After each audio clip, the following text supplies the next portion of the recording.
Suzuki genuine parts.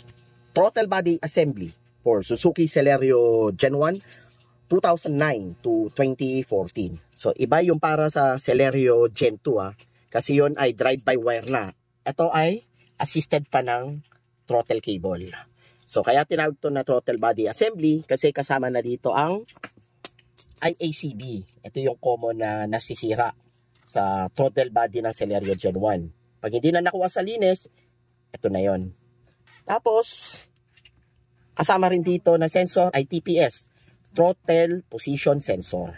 At ito po yon. So, minsan buo ang throttle body, ang nagkaka-problem lang, yung mga connecting wire dito, naglulus na. So, may mga nakakabili sa akin na bago na yung throttle body, pero hindi pa rin mapatino yung wiring. So, dito yan, madalas, kasi lumulutong yan over time yung mga wire. So, kailangan mapacheck nyo mabuti yung mga connecting wire dito sa TPS at sa IACB. Yan.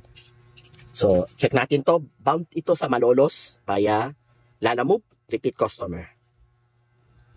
So, walang damage. So, ito ay may sensor. Pag galing sa Suzuki Philippines, 100% factory tested na ito. So we ship nationwide via AP Cargo and LBC para sa mga direct buy.